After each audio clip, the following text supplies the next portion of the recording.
If you've ever just stopped and pulled over because you wanted to get a good picture of your bike because you thought it was really pretty, go ahead and hit that like and subscribe button.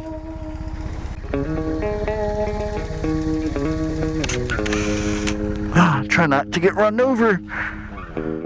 What's up, y'all? It's a early morning today, and we're going for a ride.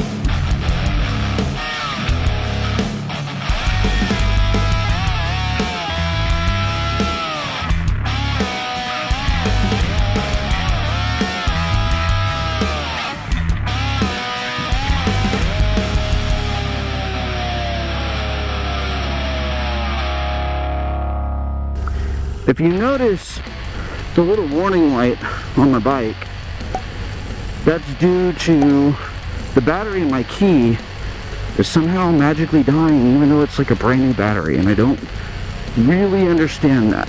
I know it's going to be hot and humid later, but man, does it feel good riding right now. I love getting out early and trying to get on the bike. Came in super early, had to come pick some stuff up. Still doing some errands. And then I've got new stuff showing up to the studio. I think today, I gotta check the tracking on it again. Pretty sure it said today. It was supposed to be tomorrow. Said today. So, I gotta essentially keep track of it, pun intended, so that I can be able to pick it up when it does come in. People here come through really fast. I just don't want to go through. It is really early in the morning too, so people are heading to work, doing the normal thing. I clean the bike. I don't wash the bike a lot because I do ride a lot, but I do try to make it look nice. It looked really bad after riding in the rain, so I did wash it. Just a good morning downtown. Some of the architecture down here, I love it when sometimes I'll pass by these water right here and they're actually going to be on with lights. I guess maybe it's only at night, and it'll be different colors. I wish they did something like some color coded kind of thing where it flashed or something. That would be kind of cool. It doesn't do that, at least not that I've seen. Maybe they do it for 4th of July or something like that, but I've never seen them actually do that. That'd be cool though. They used to have free motorcycle parking inside there on that college campus, so I used to come there just so I could park. I get waved through, and that way I wouldn't have to park or find parking downtown. So I'm like, oh yeah, no, I'm going to school, that's why I have a backpack on. And in reality, I was just gonna go downtown to go do whatever I was gonna do, and wanted to make sure my bike was safe. One of the more interesting things about Fort Worth, there used to be these old train stations over here.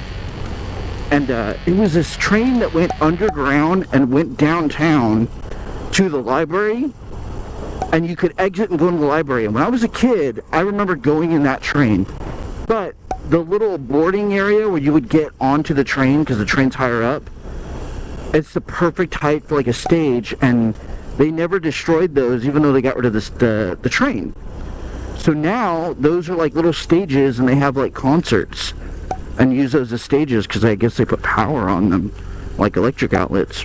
And I actually think that's really cool. I don't know if they still have the tunnels going downtown, because it used to go to the library, and I think it went to City Hall. It was double-sided. If you exited one way, you went to the library, and if you exited the other way, it went to City Hall. But it was all underground.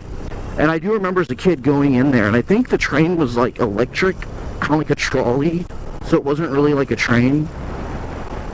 I honestly can't remember really well right now, but I do remember being on it as a kid. I don't know what year they got rid of it. It was really cool when they had it, though. Do you have anything cool where you guys live? Something that you remember from maybe your childhood that's not around, or maybe it's still around. that's cool and vintage. The only other train I can really think of that's kind of still around here in the DFW area is, I think it's called the Tarantula, and it's a train, like an actual train, really old, like locomotive train from the old Western days, and it comes into the stockyards all the time, and it actually has, like, I think there's like a little fee you can get on, and you can actually go down to, like, I think Grapevine or Granbury, and it'll go into the square of that city or that town, and it'll let people walk around, and then you can board it and come back, and they do that quite frequently. So people will park and get on the Tarantula just to go over there, and you know, it's like a little adventure ride that they do. I think it's open aired too. It's not like I could be wrong. It might not be open aired, because there was a time when I lived in another part of Texas, and I would take the train in to DFW, either Dallas or Fort Worth, and I rode Amtrak, and I do think I remember seeing the Tarantula that comes into DFW had an Amtrak car on it. I'm like, that's something I just recently learned, that on the east coast of the US, there's actually a train car that will take your motorcycle, and they charge you a small fee, but you can put your bike on the train car and then travel by train essentially from like the DC area all the way down to Georgia or Florida. And then here I was this whole time thinking that people that do these Sturgis and Daytona rides, that they actually rode across the country, and only to find out that a lot of people will jump on the train, so then when they get to the location, the bike comes off with them, and they actually just kind of travel that way, which is actually pretty cool. I wouldn't mind doing that. And I looked into it because at one point I was trying to take my bike to Alabama they have I can't remember what it's called, but it's out there by Leeds. I think it's Leeds. I could have that wrong. There's a Buc-ee's. There's definitely a Buc-ee's, and it's right next to the Barber Museum, the motorcycle museum. Don't remember what town that is, but I was going to go over there for a visit, and I wanted to take my bike, and I was like, well, what if I put it on a train and just rode the train there, and that way I could sleep on the train, get off, and be able to just, like, you know, ride after I got off the train, and I'd be well rested and adjusted, and not having to be like getting off the train from sitting on my butt to getting on a bike sitting on my butt for a long period of time. That way I'd be somewhat refreshed. That was the idea, so I looked into it, and apparently you can't just put your motorcycle on a train in Texas or anywhere on pretty much west of the Mississippi River. It was only an East Coast thing. I don't really know why, because I feel like there might be a value to it, but it was also not specifically for motorcycles. It was also for like small cars. So yeah, if you guys are on the East Coast, or you've ever used the train to put your motorcycle on, like, explain it to me in the comments, because I don't know that much about it, but I am interested in doing it.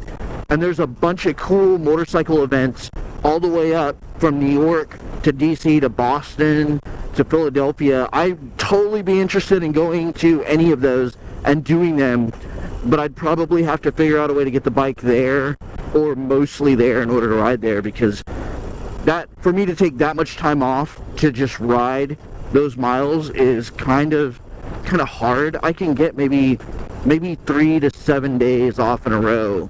That's probably realistic for me to be able to do, but if I were to try to ride that, I mean, that's like 3 to 4 days to get there alone and 3 to 4 days back. I would be going for one event, not multiple ones, or I wouldn't be able to like really enjoy it. I mean, I'd enjoy the ride, but I wouldn't enjoy, you know, the touristy side of things. That would definitely have to stand on the side, but I'd love to go to an event up there. There's a bunch in Philly. They do a bunch of chopper ones up there. I follow a guy on YouTube. I believe he goes by Slice and Dice, and he gets old bikes, chops them. I believe he chops them out of like a funeral home or something. Pretty crazy. But he's got some cool builds. He also plays guitar. I think he sings too. So he writes his own music, plays guitar, and sings. But I don't think he has a band, so I guess he's kind of in my boat. Although I am fixing that. That is in the works. So stay tuned. But yeah, I've seen him take bikes up to shows up there, and I wouldn't mind going to a show up there. And I have some friends in Pennsylvania, So I could probably figure out staying there, or maybe even going as the whole fam. That'd be kind of cool, although we'd have to take another vehicle and drive. But that's kind of where it comes into play about taking the bike and having the bike ride out there. That does make sense too. So if the bike was on a train and then we were driving, although that would be very weird, but at least I'd have my family with me. Or rent a vehicle and we all get to get on the train and ride it. I don't really know how that works. I mean, honestly, the last time I was on a train coming back and forth to the DFW area, I rode Amtrak, and it was me by myself with maybe a guitar, and I don't remember how much it cost, but I remember it was just me. It was still kind of pseudo expensive. I want to say 50-60 bucks per train ride. It was really fast and efficient. Like, when you're on that train, you don't realize how fast it's going when it's like in the middle of nowhere, or it's like next to a major road and it's like just right there going by you, and you're going the speed limit 60, 75, and that train is still trucking and passing you anyway, because they don't have anywhere to stop. There's no crossroads. And then you get to a major city like Dallas, and then it slows down, and then you realize that when you're on a train to go from like Dallas to Fort Worth, the actual train ride to go back and forth between those is only like 5 minutes or something ridiculous, because there's no stops. It's not even a freeway. They just go as fast as they want on those tracks. But then as they come into Fort Worth, it would slow down, and that slowdown would just take forever. So you would be like downtown Fort Worth, but it took forever to slow down, get to where it was going, and then pull up to the train station. And then for whatever reason, they keep the doors closed for like 20 minutes before you can even get off. I never really understood that. Also, very interesting people that ride the train. They're like people that legit ride the train so often, and they, for lack of a better way to say it, they like the sauce. And they know every place to buy a drink at every stop when they're on the train. And I got invited out to go like have a drink for a couple minutes, and I did not partake at that time because I A, didn't know these people, B, was like, yeah, I don't really feel safe stopping in places I don't really know.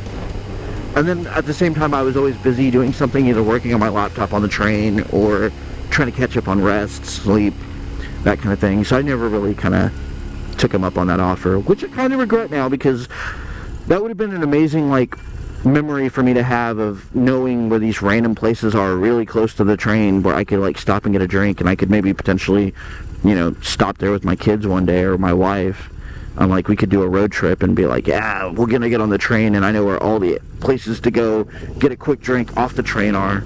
Because they do let you kind of, like, walk around. You just have to show your boarding ticket when you come back. And the train conductor comes by and actually checks your ticket. He scans it with a little app on his phone.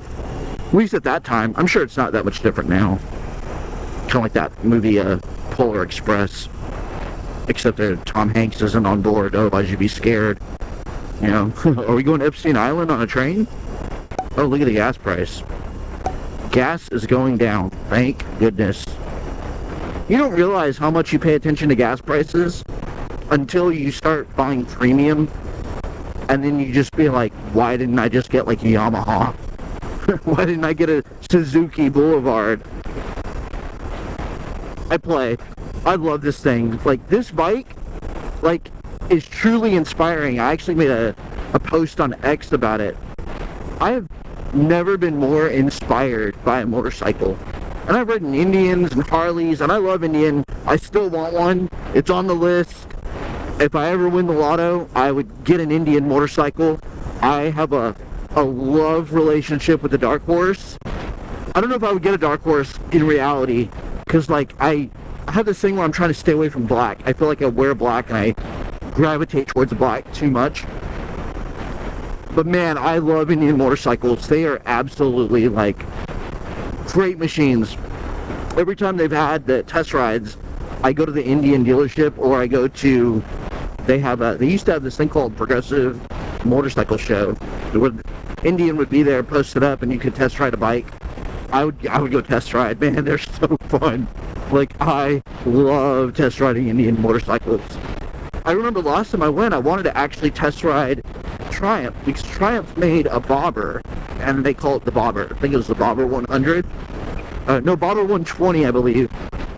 And I wanted to try the bobber at the time, because I was like, oh, that's a cool idea, and my bike, I was in the market for a bike at the time.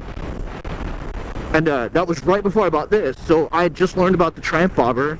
That was kind of in my wheelhouse, which, in retrospect, I'm really glad I didn't get, because essentially the bobber would have been just like kind of the equivalent of getting a Harley 72 or a Harley Iron or a Harley Night Train. No, not Night Train, I think it was a bigger engine.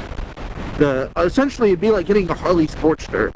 A lot of low-end torque with the ability to like get up to speed really quickly, but then if you're trying to go longer distance, it's just not that comfortable. It doesn't really have the weight to fight against all the wind.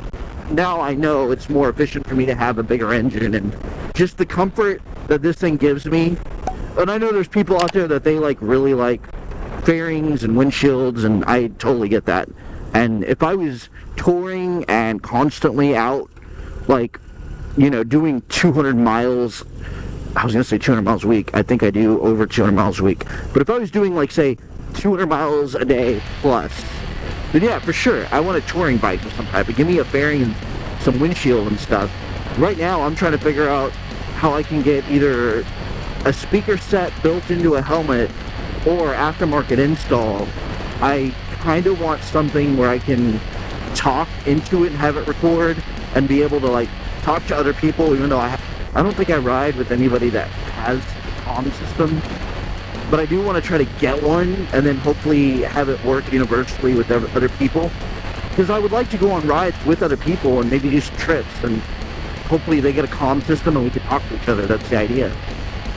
But yeah, I am looking into that, and it's come down between, I think, Cena and Cardo, and I think Cardo is the one that's from Texas.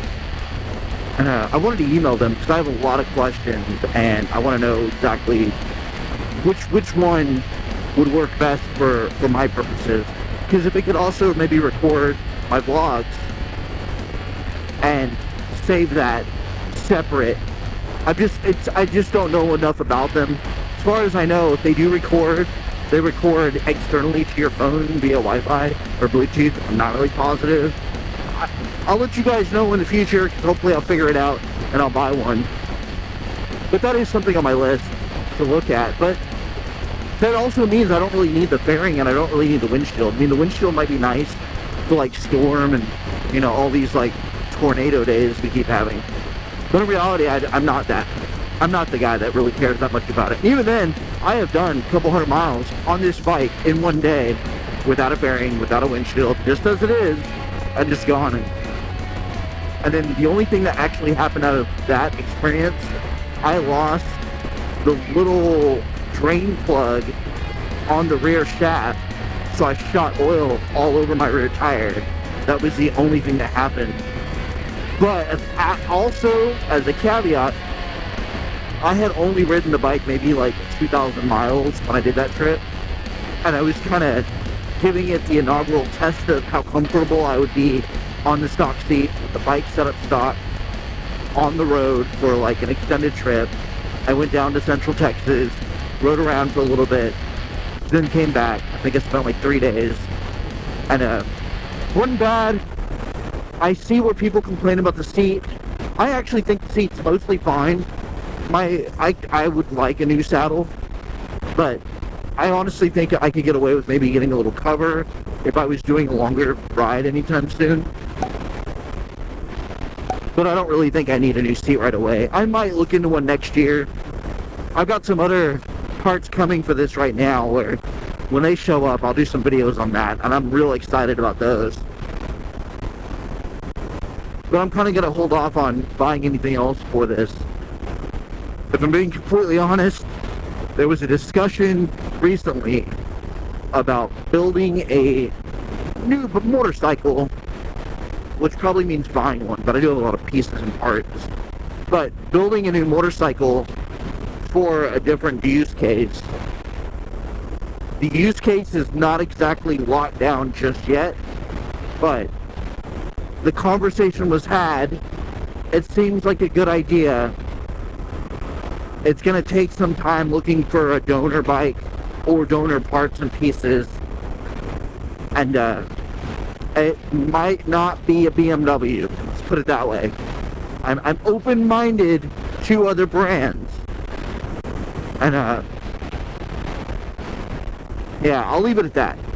But that might be some videos coming up. And honestly, that might come up more in the fall when I have more time and I'm riding a little less. Because even right now, I'm still riding. It's summertime in Texas. It is 100 degrees, but I am riding a lot. And right now, we've been having storms. And there's storms coming through today as well. So I'm out riding early to avoid those storms. So we'll see. Besides that, I will be spending a lot more time in the studio working on some stuff. I'm going to try to capture more footage. That will be coming down the pipeline. And I normally actually spend a lot of time when I eat. I take breaks eating. That's when I edit videos. With irregular eating habits, it's a little harder. So I just really need to figure out a better way of finding the time for editing the videos specifically. And then if I can do that, it's also been kind of crazy. I've been working a lot. Like, a lot. And then some really long hours. So it's hard to keep track of everything else in life. Still trying to hang out with your family and still kind of do the things that you know you want to do and you need to do. And I've been building a fence and doing it from scratch when I don't really know what I'm doing. And I just bought some bunch of materials and started doing it. So that's on my list. But then the rain came in and it kind of stopped me from getting it done. So that's still, I'm in the process, and I was going to work on that today. But if it's storming, I'll probably work in the studio a bit. And I still have that shipment coming in, so I need to check for that. And I'll probably stop everything I'm doing in order to work on that as well. Hopefully it's not raining too hard so I can work on that. Then I also ordered some music equipment that's also coming in. And some of that has already come in, and I want to do some unboxing and talk about it. And some of you blues lawyers might be excited about one of the things I got in, because it's pretty rare for a guitar pedal. And that one I'm real excited about. And I might actually end up trying to make a board with that. I don't really know. I've got the idea to make a board, but I want to get more pieces and things and figure out what I'm going to use for the board before I actually dedicate just one specific pedal to it. And then I got a bunch of other recordings and stuff I need to work on that I don't really necessitate me building a board right now either. So that's also why that might be on the back burner. But I'll slowly start getting those things together now, so that when the time is right, I will build that board. And I'll document that. You guys can see it, you watching here. So DADVICE. So Father's Day is coming up, and something that I've started to notice more and more is the lack of dads showing their kids the trades and things that they know how to do that almost seem like a lost art. Even something as simple as maybe changing oil on a car, riding a motorcycle, changing a tire on a vehicle, wrenching on a vehicle, period. You know, doing basic mechanic work, even working on a house, you know, tripping breakers, knowing how to trip a breaker and knowing how to turn a breaker off when you're going to work on an outlet or an electrical or something. I think there's this thing where a lot of dads are getting used to doing things on their own.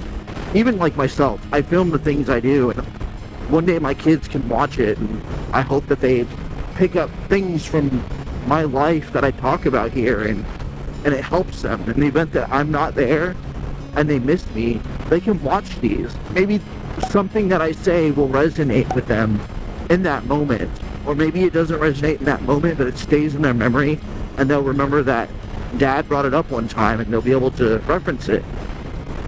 And then at some point, if I'm working on a bike or building a bike or working on anything, even I'm showing myself recording mixes and tracking and recording, and the thought process I go into that. If one of them are musicians, then they can have that as a reference for the things that they want to do as well. And that way the trade isn't lost, the art is there, and they can learn from it, even if I'm not able to show it to them. Say I die on a motorcycle. Say I die in a car wreck. Say I die in some other way, a heart attack or something. I don't know. That's why I try to keep healthy, but you never know. But that way they have it there.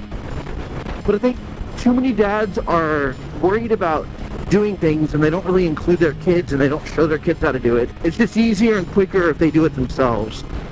And you have to remember that doing some of these things that seem so dumb and so easy and it's so simple and it's a lot quicker if you just do it by yourself, doing that with your kid is a bond. And then it might be the knowledge that you're giving to your kid that might be the confidence boost for them to tackle a project on their own later in life. Or maybe it's just something so simple that you actually taught them how to do that, and that's a thing that nobody teaches anybody else how to do, and people outsource to paying a lot of money to people in the future to do it for them. I mean, think about it this way. There are services for delivering food to people now. It's so abundant. You have Uber Eats, you have DoorDash. People don't know how to cook. They don't know how to fry an egg. Speaking of eggs, speaking of cooking, if you don't follow me on X, you should follow me and my wife on X. She's on X too. I'll pop her up here on the corner. Amazing cook if you want to see some great food, or you want to talk about food or baking, get on X. But some people don't know how to do some basics like fry an egg, make a grilled cheese sandwich. Do these things with your kids. Dads, do these things with your kids. It's a bonding thing. It's a way for you to bond. And I know it gets frustrating. I know you can do it faster on your own, and you'll get it done quicker and it'll get done the right way. Have patience. Sit there and do it with them and let them figure out how it should be done. And if they get it wrong, let them fail at it, and then help correct them positively so they'll know. Believe me, the older you get, you're going to lose those opportunities to do that. Take your time, spend time with your kids, show them the things that you do and you know how to do, because that'll get them way farther in life. Spend time with your kids and teach them the things you know how to do. They might hate it, they might, think it's boring, they might not enjoy it, but when they're older, they'll learn to appreciate it. And you'll always have those memories of doing that with your kid and laughing at their mistakes or how quickly they picked up on it, because you always struggled with this specific part of it and they got it down quicker. For all you dads out there, happy Father's Day. I'm going to enjoy my Father's Day too. Remember, pull hard, play hard.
Dude's just out here living his best life.